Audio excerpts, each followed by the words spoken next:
আস্তাগফিরুল্লাহ।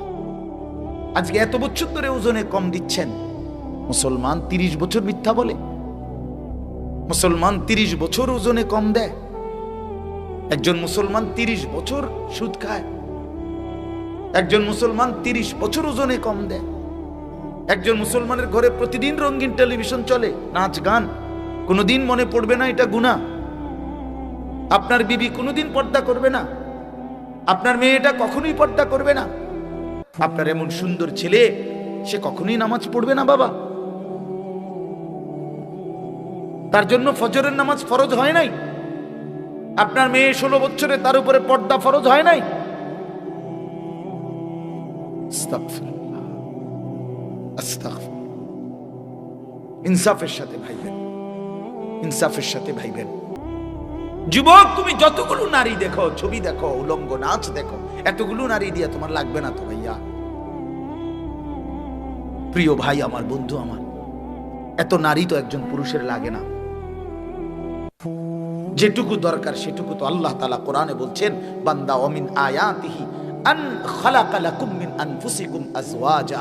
আল্লাহ বলে তোমাদের প্রত্যেক পুরুষের শরীরের অংশ থেকে আমি আল্লাহ তার হালাল স্ত্রী সৃষ্টি করেছি। যেটা আল্লাহ পাক চাহিদা দেয় সেটা পূরণের ব্যবস্থা আল্লাহ রাখছে। তৃষ্ণা আল্লাহ দিছে, পানি আল্লাহই ব্যবস্থা করছে।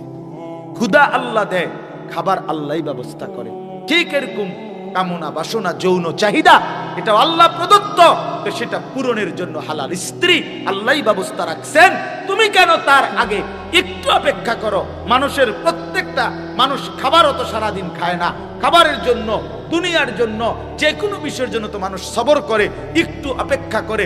একজন হালাল পবিত্র স্ত্রী পাওয়ার জন্য তুমি একটু চরিত্র হেফাজত করো, একটু সময় সবর করো, তো আল্লাহ তাআলা তোমাকে নেককার বিবি দিয়ে দিবে। আর নয়তো তুমি যদি নিজের থেকে কুত্তার মতো দৌড়াও নারীর পিছনে, ছবির পিছনে, একদিন একটা খবিস নারী ছাড়া আর কিচ্ছু কপালে জুটবে না।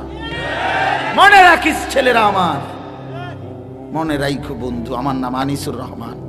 আমি বললাম খবিস, একদিন খবিস মিলবে, খবিস। আল্লাহর ওয়াদা এটা।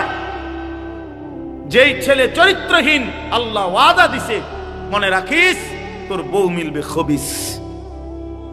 এটা কোরআন শরীফের সূরা নূরের মধ্যে আছে। আল খাবিসাতু লিল খাবিসিন, খবিস মিলবে, চরিত্রহীন নারী মিলবে। আমি তো প্রায় বলি বাবা, আপনাদেরকে না, আমি ছেলেদেরকে বলতে প্রায় বলি, মিয়া রাস্তার নারী দেখা সেটা তো ক্ষণিকের ব্যাপার, মজা লাগছে, ভাল লাগছে মনে করছো, কিন্তু যেদিন তোমার ঘরের বউ, বিবাহিত স্ত্রী দেখবা 2 নম্বর, বেডি দেখবা চরিত্রহীন, পরকীয়ায় আসক্ত, সেদিন বুঝবা দুনিয়াটা একটা জাহান্নামের টুকরা, জাহান্নামের টুকরা। সেদিন বুঝবা ভাই আমার, বন্ধু আমার, পৃথিবী কত কঠিন, জীবন কত কঠিন, জীবন কত কঠিন। যেদিন স্ত্রী মিলবে চরিত্রহীন, যার বউ অসৎ, যার বউ চরিত্রহীন, তার জীবনে আর সুখ বলতে কিচ্ছু নেই, তার জীবন জাহান্নামের টুকরা। এই জন্য আমি প্রতিটা ছেলের কাছে অনুরোধ করলাম, আমার ভাই, তোমরা আমার মুসলমান সন্তান, নষ্ট হইও না, চরিত্রহীন হইও না, নারীর ফান্দে, এই নগ্ন ছবির ফান্দে নিজের এই সুন্দর হায়াত নষ্ট করো না। সবাই বলি ইনশাআল্লাহ। ফিকির কর, আল্লাহ বরকত দিবে, আল্লাহ বরকত দিবে, আল্লাহ দুনিয়াও চালায় নিবে, আখিরাতেও আল্লাহ জান্নাত দিবে। আল্লাহ আমাদেরকে তৌফিক দান করেন। তাইলে মোট কথা কি দাঁড়াইলো এই কথাটা বুঝাইতে চাইলাম, আমরা মুসলমান, আমাদের আখিরাত মূল। শুধু দুনিয়ার জন্য আল্লাহ আমগরে বানায় নাই, শুধু দুনিয়া আল্লাহ তাআলা জীব জন্তুকেও ভোগ করাচ্ছে। প্রকৃত বিষয় হলো আখিরাত। ऐसे रहे या वैसे रहे, वहां देखना फिर कैसे रहे। বুজুর্গানে দিন বলে, হে আল্লাহর বান্দা, দুনিয়া এভাবে কিংবা ওইভাবে, একভাবে তো থাকা হয়েই যাবে, কিন্তু আসল বিষয় হলো, আসল দেখার বিষয় হলো সেখানে কেমন থাকে।